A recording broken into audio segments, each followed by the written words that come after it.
Agradecer a Unied pela oportunidade, ao professor Valente, pelo quase um ano de caminhada, né, de descobertas. Eu vou falar um pouquinho de como eu comecei esse trabalho, né?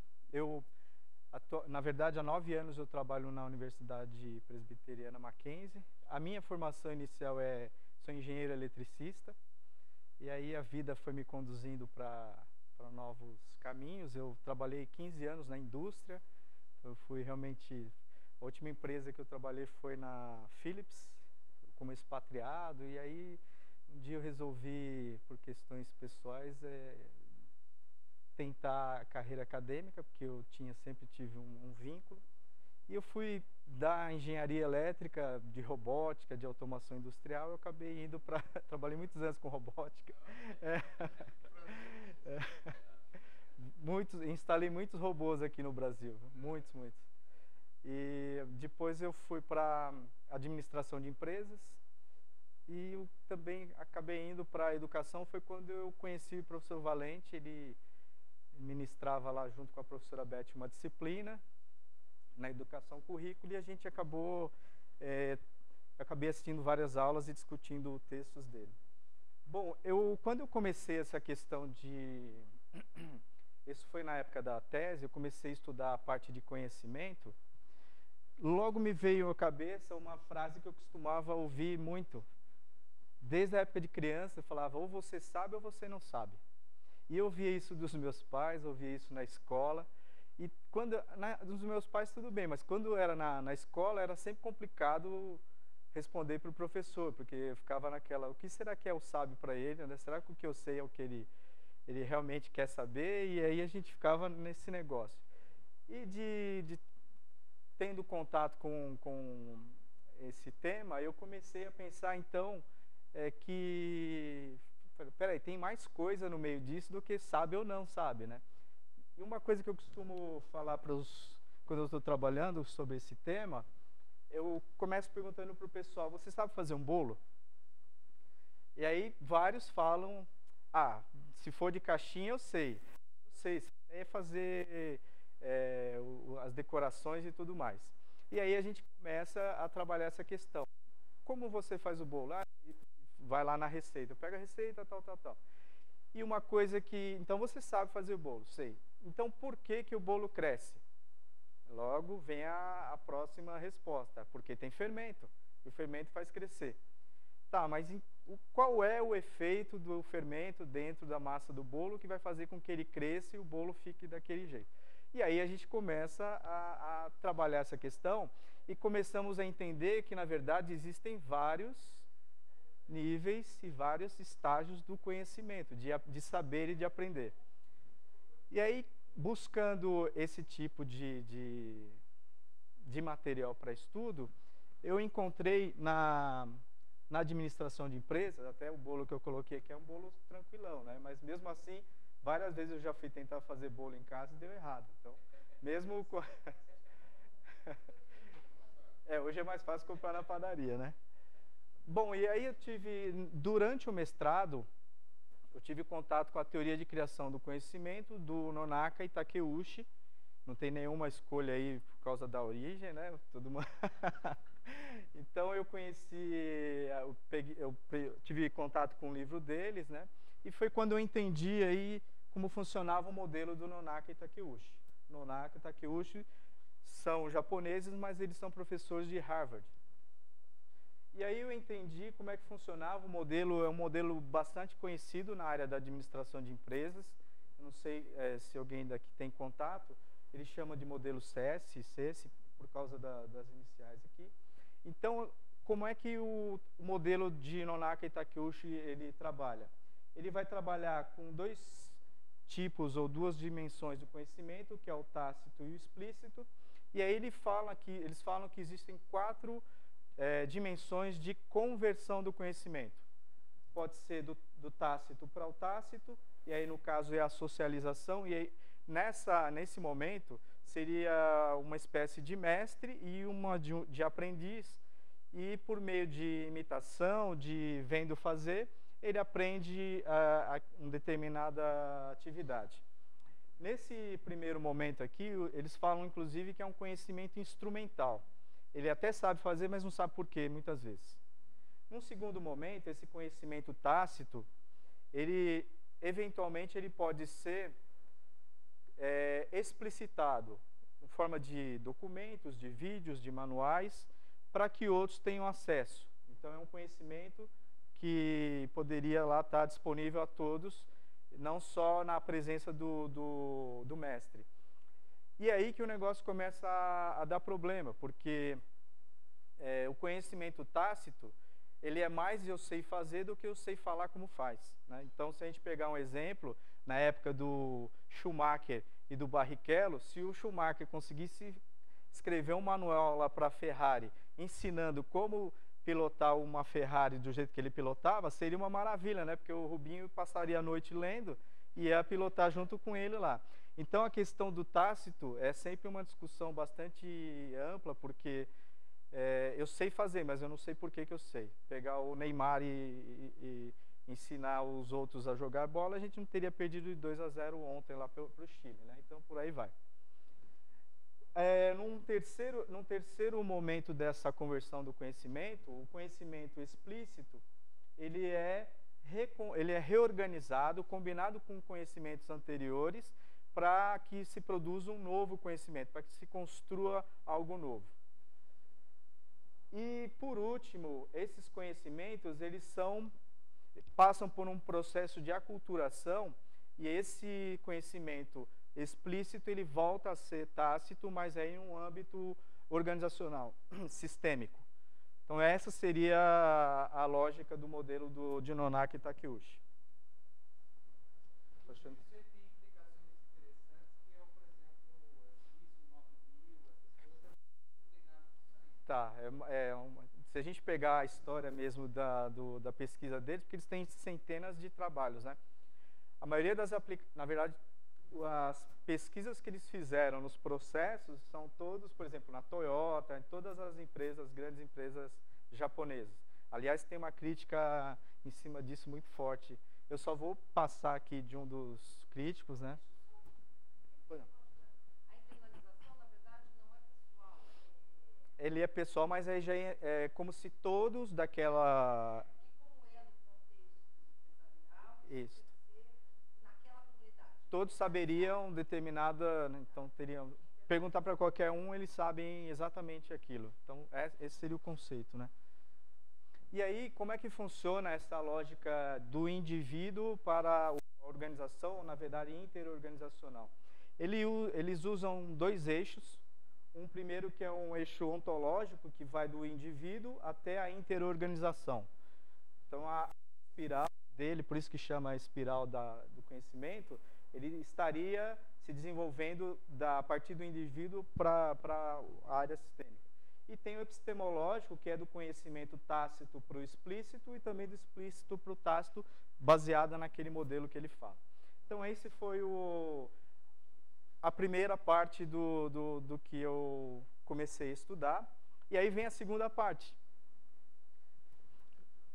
Eu uso todo dia esse negócio, estou acostumado a... Ah, não, ainda tem um detalhe nesse modelo. Eles falam o seguinte, o Nonaka e o Takeuchi, eles desdobraram essa teoria em vários outros artigos, em livros, e em um deles ele explica da questão do contexto, fala que é fundamental para que esse conhecimento ele se desenvolva, que haja um contexto. E ele dá um nome para isso, que é o Ba. Então, é contexto chamado Ba. E esse Ba, ele pode ser desde de um contexto existencial, de valores, de crenças, de emoções, um contexto físico, uma sala de aula, um laboratório, até um contexto virtual, e pode ser tudo junto também. Então, é fundamental que haja um contexto apropriado para que isso ocorra. Essa é a base completa da teoria deles. Ba é um nome japonês, mas eu não conheço tradução, não achei tradução disso. Então, eu não sei se é muito antigo, eu sei que ele entende... Ba, né? Ba, pode ser também. Vai ver que teve um...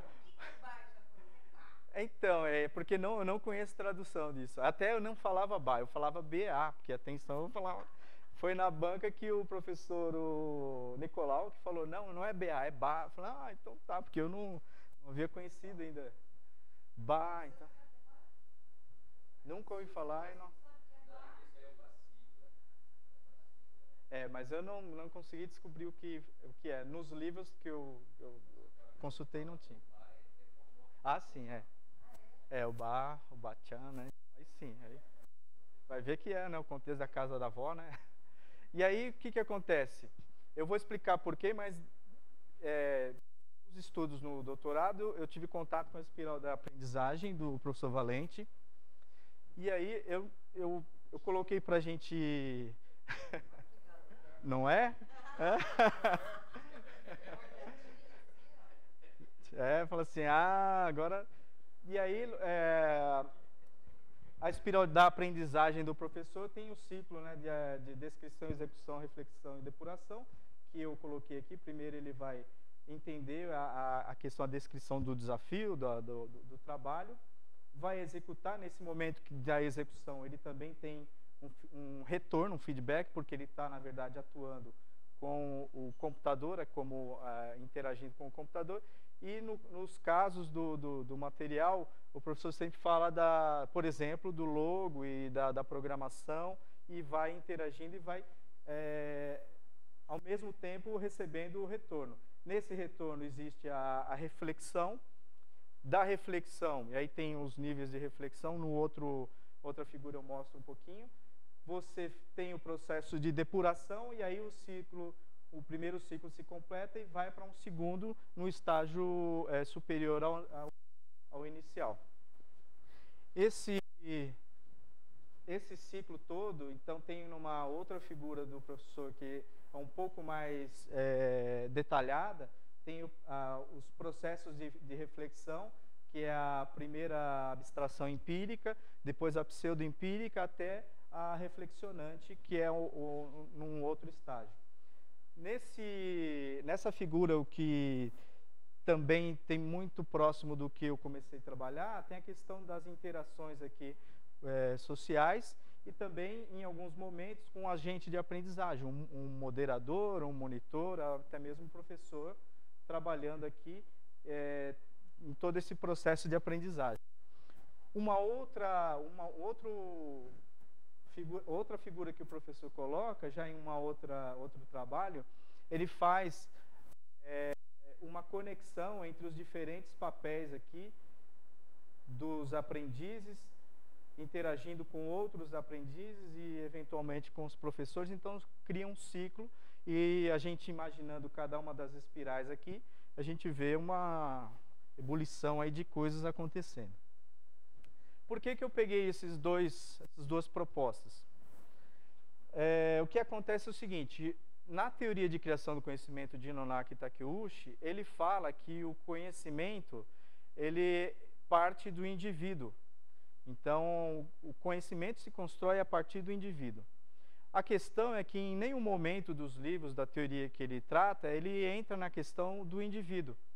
Ele fala que a unidade é o indivíduo, mas ele não aborda, ele parte sempre de uma díade, de um mestre e de um aprendiz, e daí para cima. Então, como é que ocorre esse processo de aprendizagem do indivíduo?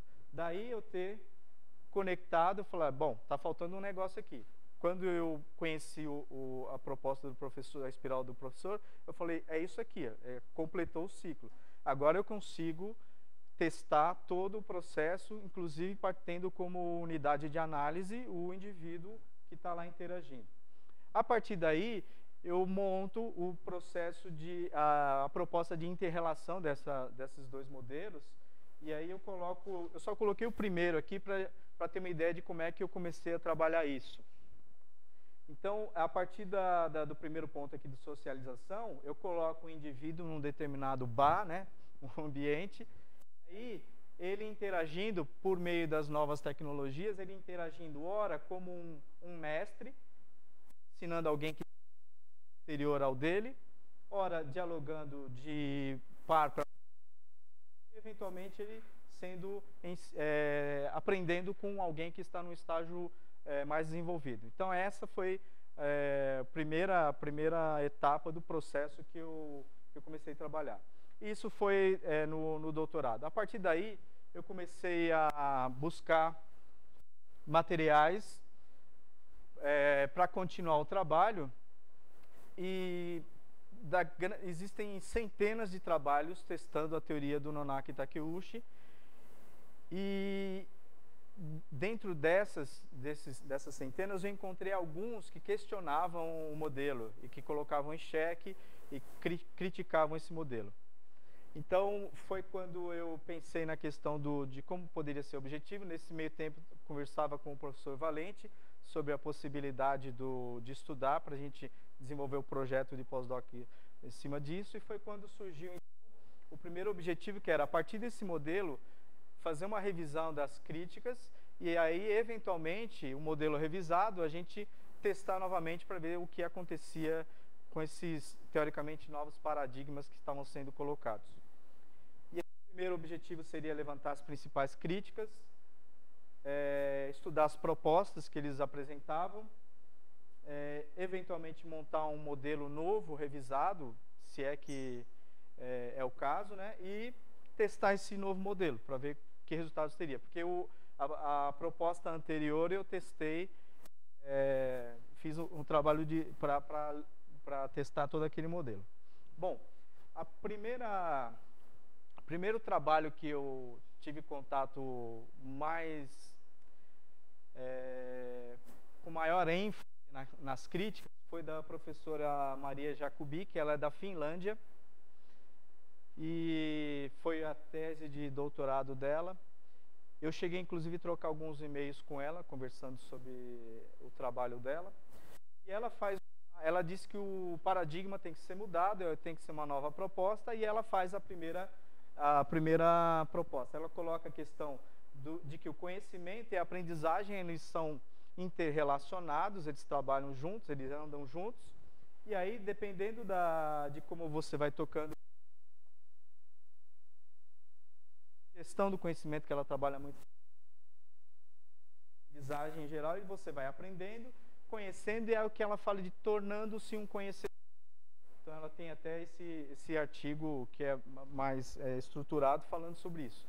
E ela apresenta esse modelo, essa nova estrutura, na verdade chama de estrutura. E aí tem uma questão que ainda estamos trabalhando, que é a questão de, por exemplo, das áreas que ela envolve aqui no modelo dela.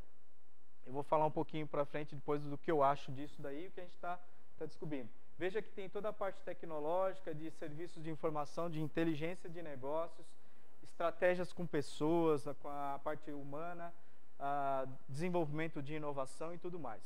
Depois desse primeiro modelo, ela faz uma outra proposta que é uma continuação, dizendo como que é o processo de tornar-se conhecedor, desde a parte de passado, presente e futuro, né? Toda a parte de vivência, experiência e, na verdade, os conhecimentos que a pessoa tem. Tem um processo de engajar em algum tipo de conhecimento que ele quer desenvolver, passa por um processo de aprendizagem, na verdade, num segundo nível. O que eu acho interessante, não sei se vocês já viram, estão familiarizados com o modelo do Chris Argyris, de Single Loop Learning, ou Double Loop Learning. Quando a gente olha essa estrutura, a gente percebe que tem alguma coisa parecida com isso, embora em nenhum momento ela indique que estudou ou que pesquisou esse trabalho. E o mais interessante é que, querendo ou não, ela ainda continua na questão da espiral da aprendizagem. Ela coloca aqui os ciclos, e se a gente for olhar, o conceito é o mesmo. A figura é diferente, mas a ideia é a mesma. A única coisa é que ela pendurou um monte de coisa aí para contextualizar todo o ambiente. Um segundo texto, que são 4 textos, tá? Só para a gente... Quantos esse cara vai apresentar? 4. Na verdade tem mais, mas eu peguei 4. É do professor Gurley, que é da Inglaterra. Ele pega o modelo do Nonaki Takeuchi e fala que, na verdade, só existem 2 conversões. Então, é a parte de socialização e de... Os outros são o quê? Na externalização, ele fala que são representações do conhecimento. até aí só mudou o nome, a lógica é a mesma. E depois ele fala da então toda aquela história de combinação, de reorganização, ele também só mudou o nome. Ele fala que é gestão da informação. Também não tá fora. E aí ele faz vários apontamentos que eu não trago para cá, mas que a gente está discutindo, inclusive essa primeira base de um pré-teste que eu estou realizando agora. O outro pesquisador, o professor Bratiano, eu tentei contato com ele algumas vezes. Ele é da Romênia e ele ele é engenheiro metalúrgico. Então, quando você lê os textos dele, tá nítido que ele vai falar de um monte de coisa de termodinâmica. Ele usa analogia toda hora com termodinâmica para poder explicar o conceito dele. Ele fala basicamente o seguinte: conhecimentos, na verdade, existem três: emocional, espiritual e o cognitivo. E eles se interconectam formando uma de hélice tripla, que ele fala que... E aí ele começa a trabalhar nesse conceito. Fala que a metáfora linear, né, bidimensional do Nonaka Takeuchi, ele pode incorrer em vários problemas, que deveria ser, na verdade, estrutura. Não pode ser simplesmente cartesiana com dois eixos. Tem que trabalhar de forma diferente. E aí ele entra na argumentação. Também não pode ser só de tácito explícito. Há necessidade de se trabalhar em outras formas também. Eu também não trouxe aqui porque é bastante... Ele fala que o conhecimento organizacional, na verdade, ele é intangível. E também não pode ser considerado como uma soma ou uma integração de todos os conhecimentos dos indivíduos. E aí o negócio fica complicado, né? Porque, na verdade, as empresas, elas acham exatamente isso. Que se você tiver o conhecimento do indivíduo, você consegue organizar de modo a construir o conhecimento organizacional. E ele fala que não. E ele explica o que é o conhecimento cognitivo, que é do pensamento racional, e aí ele pode ser tanto tácito quanto explícito. O conhecimento emocional, ele pode ser transferido no contexto da organização, e aí como pode ser? Por meio de linguagem, de sinais, de gestos, e aí também é bastante subjetiva essa questão. E o espiritual, que está baseado nos valores, nas crenças, nos princípios, que se a gente resgatar lá um pouco do Ba, tem a primeira base dele que tem a ver com isso também. Por último, eu falo assim, respirar para o último fôlego, eu peguei o trabalho eu não sei se é do Li e Gao, que é Meng Li e Fei Gao. Eu tentei achar, fui atrás do texto, tem lá a Universidade do Japão, tudo mais, para tentar descobrir se eles tinham mais outros artigos. Não achei. E tem milhares de Meng Li e Fei Gao, tanto homem quanto mulher. Então eu não sei quem é, consegui descobrir e vou ficar devendo a fotinho deles aí, porque eu queria ver se eu acho mais coisas dele, né? Porque esse artigo é de 2003. De lá para cá eu não consegui achar mais nada sobre a proposta deles. Eles falam o seguinte: toda a argumentação, toda a estruturação, as pesquisas iniciais da teoria de criação do conhecimento do Nonaka no ambiente japonês. E aí ele fala o seguinte, que é muito diferente da questão do ocidental. Fala assim, tem coisas que chegam a ser um absurdo a comparação. E aí tem que se tomar cuidado para não se replicar do jeito que está ipsis literis, um negócio que é totalmente fora do dia a dia japonês. Eles colocam também uma questão que é assim, será que é tácito mesmo ou é implícito? Porque se for implícito, a gente tem que trabalhar de outro jeito. E aí ele abre esse negócio do implícito, ele fala que tem um conhecimento tácito fraco e tem um implícito. E eles começam a trabalhar para a gente entender esse conceito que eles estão colocando aí. Eles falam que o processo de conhecimento, ele tem, do modo como o Nonaka coloca, que é tudo ali, né, o contexto todo mundo trabalhando junto e que vai funcionar. Eu morei 1 ano e meio no Japão. Eu entendo que falam isso porque eu trabalhei na Mitsubishi. Então eu consigo enxergar algumas coisas que eles falam que no Japão acontece. Mas aí, voltando para a realidade brasileira, por exemplo, que eu trabalhei muitos anos também na indústria, eu vejo que o negócio não é bem assim para o japonês, para o brasileiro, por exemplo. Né? Porque uma coisa é você falar de 5S, de qualidade total, no Japão, que eles nem sabem o que é, mas eles fazem. No Brasil,